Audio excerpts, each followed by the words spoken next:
Bien, amis motards, bonjour. Ben, le départ pour le Cap Nord, c'est dans 6 mois, hein, donc ça s'approche. Et le dromadaire, ici présent, qui va nous emmener jusque là-haut, ben, elle est en configuration voyage, prête à partir pour faire quelques essais sur route. Donc, ce que je vous propose, ben, c'est qu'on va détailler un petit peu, parce que vous allez voir qu'avec peu de moyens, quelques idées, et ben, on arrive à faire des choses qui sont quand même assez sympas. Allez, on va détailler un peu tout ça. Bien, on va commencer par l'avant, on va aller de l'avant vers l'arrière, parce que l'arrière, on verra que c'est quand même le plus important. Donc, ben, sur l'avant, pas grand chose, si ce n'est que le montage de feux anti-brouillard pour pouvoir voir dans les tunnels, dans le brouillard et puis éventuellement la nuit.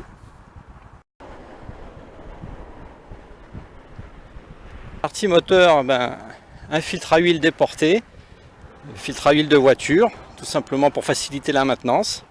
Il suffit d'une clé à filtre, on dévisse, on remonte et c'est terminé.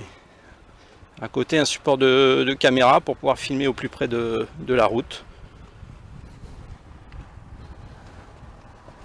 De l'autre côté, côté moteur, donc montage d'un klaxon un peu puissant pour pouvoir bousculer un petit peu les automobilistes récalcitrants. Et on peut apercevoir sur l'arrière, voilà le U qui est monté directement sur le cadre. Donc ça, il suffit d'un coup pour dévisser ici et on prend le U, on n'est pas obligé de le chercher au fin fond du top case ou ailleurs. On peut apercevoir aussi sur la valise un support que notre partenaire va apprécier pour pouvoir fixer le support de caméra, la perche à caméra. Voilà, on l'enlève, le passager peut filmer sans que la moto s'arrête. Quand il en a marre de filmer, il peut repositionner sa perche et on continue la route.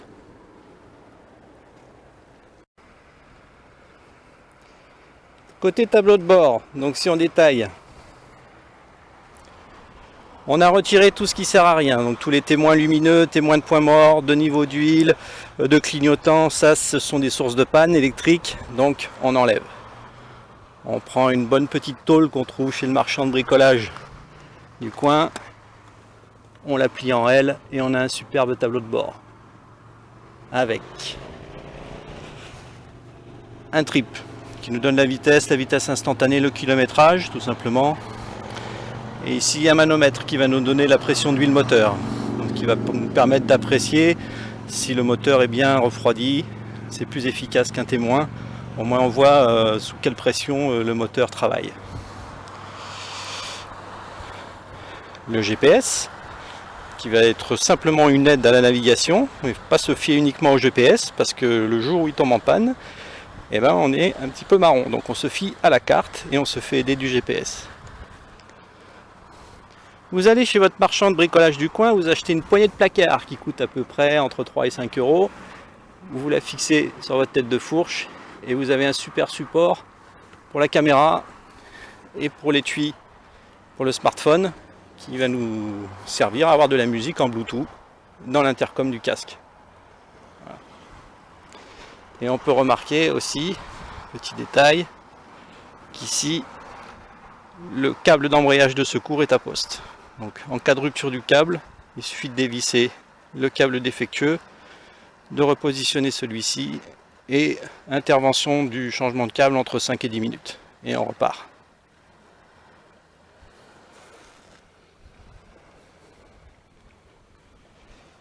Ici, petite sacoche, tout simplement pour mettre l'appareil photo ou la caméra et, chose qui est non négligeable, la carte bleue pour le péage autoroute et tous les tickets.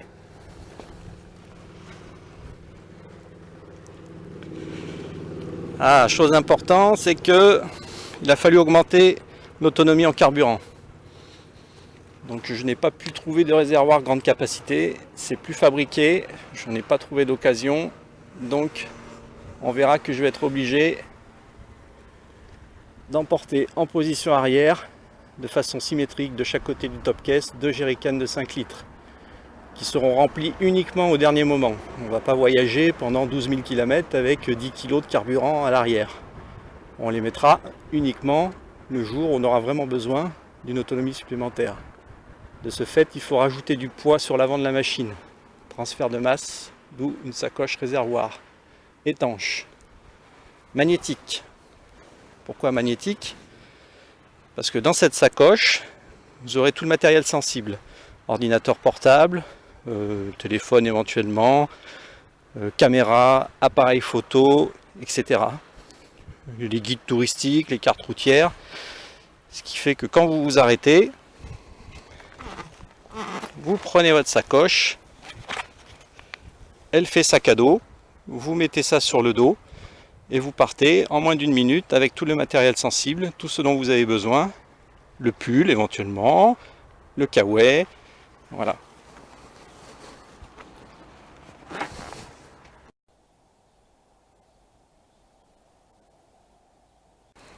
Sur la moto, pas de clé de contact.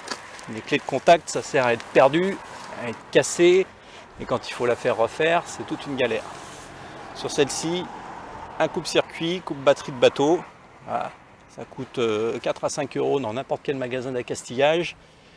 Il y en a une seconde qui est quelque part sur la moto au cas où je perde celle-ci. C'est plus facile et en plus c'est étanche. Aucun problème d'infiltration d'eau. La partie arrière de la moto, chose importante, il faut une symétrie du poids de chaque côté de la machine. Donc une valise qui est un petit peu plus petite de ce côté-là parce qu'à cause du déport du pot d'échappement, dans cette valise, il y aura toutes les affaires de Noé, ses vêtements, ses chaussures, des choses comme ça. Important, il faut que tout soit accessible sans qu'on soit obligé de tout démonter sur la moto. Ici, un petit sac trouvé à 4 euros chez Decathlon, qui a déjà fait le Maroc et la Pologne et les pays de l'Est, qui fonctionne encore très bien. Le chiffon pour s'essuyer les mains, éventuellement des petites choses qui ne craignent pas la pluie, qui ne craignent pas la saleté. La trousse à outils. J'ai besoin d'un outil, j'ouvre, j'ai tout à disposition. Le compresseur électrique, le kit de réparation tubeless et tous les outils nécessaires à une première maintenance avec quelques pièces de rechange, un levier d'embrayage, un sélecteur de vitesse. Parce que ce sont deux pièces que si elles cassent ou si vous les perdez, le sélecteur de vitesse ça peut arriver, et bien la moto reste sur le bord de la route. Alors que c'est très facile à transporter, très facile à remonter.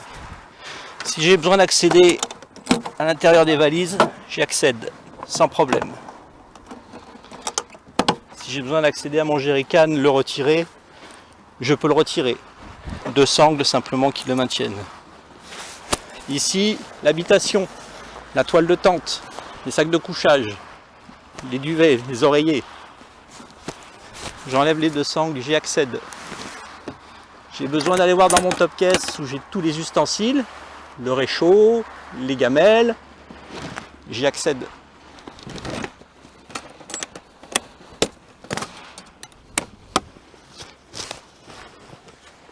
Un dosseret pour le dos de mon fils, ça sert à rien d'aller acheter un dosseret dans un magasin de moto, ça va coûter trop cher. Vous prenez la housse de protection de la pluie de la moto qui sert s'il pleut quand on est arrêté en camping, une petite sangle qui est fixée au top caisse et ça sert de dosseret. Et en plus on gagne de la place. De l'autre côté de la moto, comme on a dit, la perche à caméra que mon fils pourra déployer pendant qu'on roulera, il sera juge de ce qu'il aura filmé. Quand il aura fini de filmer, tout en roulant, il peut simplement la repositionner dans son support, qui est en plus une canette de notre partenaire. Donc ça coûte pas cher. La grosse valise, c'est pour mes affaires. Ben oui. Pareil, je peux l'ouvrir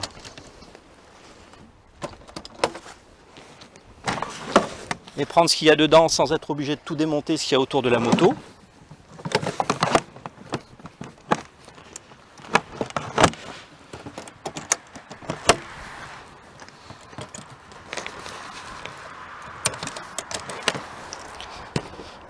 Une sacoche étanche dans laquelle il y a les affaires de pluie, combinaison de pluie, sur bottes éventuellement, sur gants.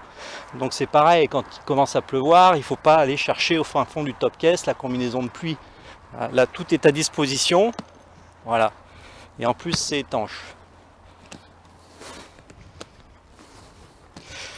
Dessous, pareil à disposition très rapidement, la trousse de premier secours. Parce que c'est pas quand on commence à se faire un gros bobo à pisser le sang ou à s'être fait mal qu'il faut aussi démonter la moitié de la machine. La trousse de secours facilement adaptable ici et qu'on peut récupérer très rapidement. Le second jerrycan de 5 litres pour une symétrie du poids sur la moto aussi qu'on peut défaire facilement, remplir facilement. Qui sera utilisé, comme on a dit, exclusivement sur les derniers kilomètres où on risque d'être short en autonomie. Et le bidon d'huile, parce que la Mémère elle a quand même 173 000 km, elle est de 1988, donc elle ne consomme pas d'huile, mais sur 12 000 km on sera quand même obligé de faire le niveau. Donc de l'huile. Sur le dessus de la sacoche des vêtements de pluie,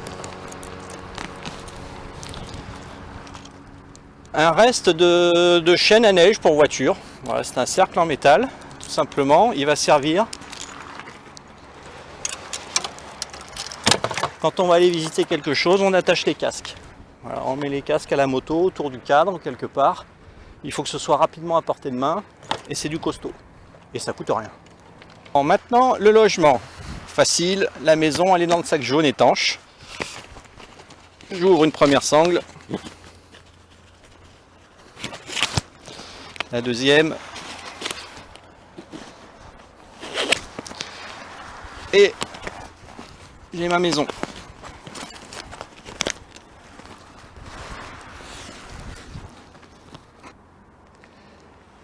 Dans le sac jaune étanche, vous avez la toile de tente.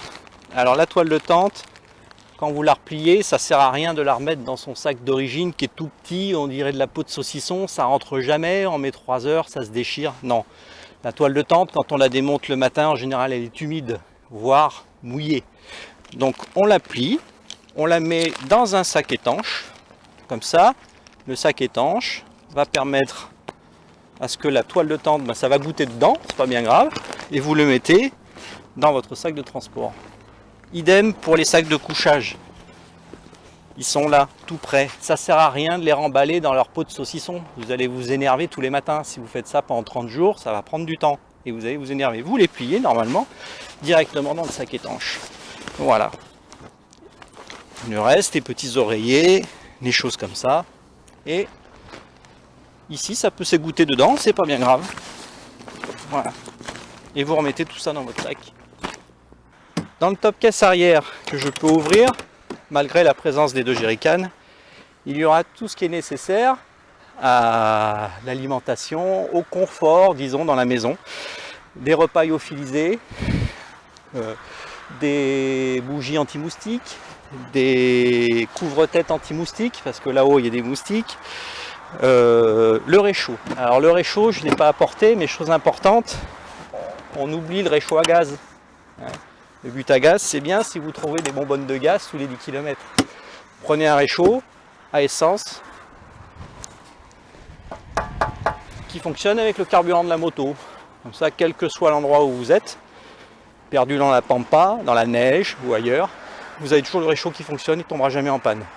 Tant qu'il y a du carburant dans la machine. Et entre le réservoir et ici, il y a 24 plus 2 fois 5 litres, donc il y a 34 litres de carburant en tout, ça devrait le faire. Quelques détails pour vous montrer la simplicité de cette moto en cas de maintenance. Le monobras à l'arrière avec une roue qui est fixée avec 4 écrous, comme sur une voiture. Donc en cas de changement de pneu, on dévisse simplement les 4 écrous, on retire la roue et on remonte. Très simple, pas de chaîne à remettre, pas de chaîne à graisser, puisqu'il y a un cardan pour faire tourner la roue. L'accessibilité mécanique sur cette moto, sans commentaire. Rien de plus simple, pas de carénage à démonter, les bougies sont facilement accessibles, ainsi que les carburateurs. Filtre à air, filtre à huile, filtre à essence, tout est sous la main. Voilà, vous avez eu un aperçu de la préparation du dromadaire, voilà, qui est presque prêt. Presque parce qu'il lui reste à faire une grosse révision, donc changement de tous les liquides, huile moteur, cardan, liquide de frein.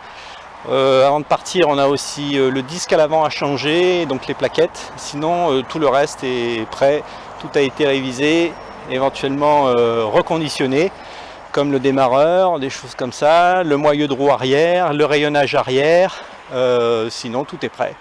Il n'y a plus qu'à attendre. Allez, à plus tard.